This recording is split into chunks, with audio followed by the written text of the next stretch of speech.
What's the thing that is most upsetting to you the most often?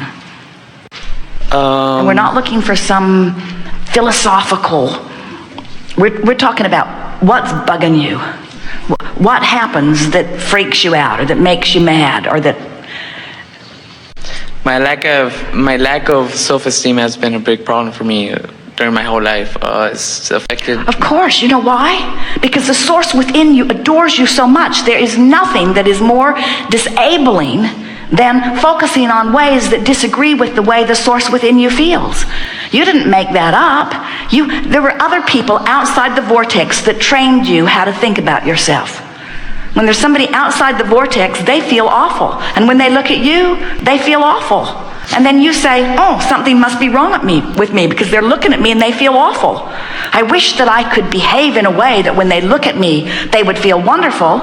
You tried. You gave that everything you had. But you just couldn't behave in enough ways to make them feel wonderful, could you? And so then your assumption was, something must be wrong with me, which is the biggest flawed premise in the whole universe. And the source within you never agreed with that. And isn't it interesting that the very feeling of lack of self-esteem, that empty, raw donut, awful feeling of disappointment or guilt or even fear, that feeling is your indicator that your thought is so screwy in comparison with source. Really, next time you come across that feeling of lack of self-esteem, you sat here, there are hundreds of people in this room, and you are the one with the strong desire that lit up at the end of this seminar that we wanted in this chair. And you said, I can't believe I'm here. Even though you are. I can't believe I'm here. Again, speaking to your feeling of not enoughness or inappropriateness. And yet the facts of the universe defy it over and over again, and yet you cling to that feeling of not enoughness. So whenever you feel that empty feeling that you call not enoughness or unworthiness or low self-esteem, stop and laugh from now on and say, the reason that it feels so empty is because it's so bogus. Negative emotion means this thought is bogus. What's this thought? I'm not good. I'm not good. Bogus thought. It must be a bogus thought, because if I were on the beam, I'd feel full of source. So then you start practicing. I'm inappropriate. Feel the knot of it. I'm not as inappropriate as I have thought. Feel the relief of it. I might be on the right track. Feel the relief of it. I might be exactly on track. Feel the relief of it.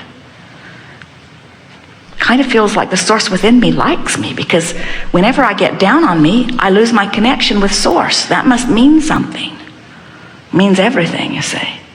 Source loves you because source knows who you are. And when you don't love you, you're off.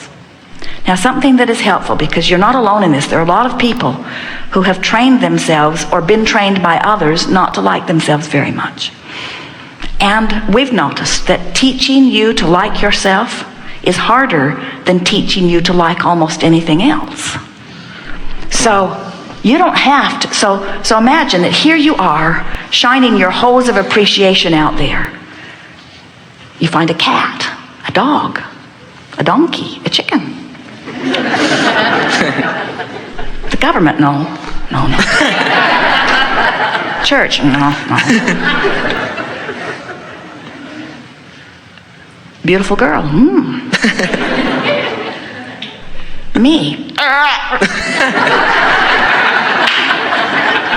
So what you want to do is just feel around until you can love that and love that and love that and love that, because connection with source is about you focusing upon things that don't block the flow of love. You don't have to focus it on you. In other words, you don't need to be loved. You just want to love, you say. Oh, okay. So then someday you'll sit here and you'll say, Abraham, I never really liked myself very much, but it didn't matter because there were so many other things I did like I could focus on.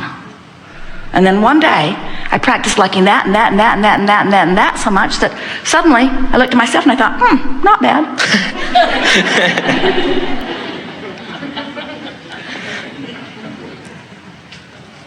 They like you.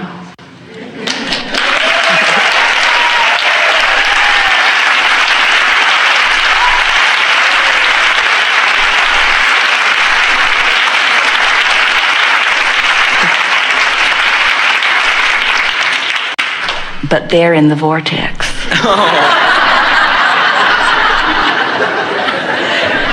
Don't ask people who aren't in the vortex to love you. They can't. That's what's been going on. Looking for love in all the wrong places. Yeah, I've been experiencing that for some time now. Thank you. Yes, indeed. You are in the vortex, aren't you? So tonight, as you lie in your bed, bask, appreciate the fabric. Notice how the bed floats a little. Drift off to sleep. Awaken in the morning. Reach for pleasant thoughts. Focus on something that feels good. Lie there for 5 minutes or so and milk it. Then get up, have a little breakfast, brush your teeth. Then go do a focus wheel on anything that's bothering you, even in the slightest. Move right from your focus wheel into a list of positive aspects. Rampage yourself into appreciation and get your day started from inside the vortex. Then, if it spits you out, no big deal. There's always tomorrow, yes? 30 days of this effort will change your vibrational point of attraction. And every indication, everything that's happening in your life will shift in that short time with this short point of focus.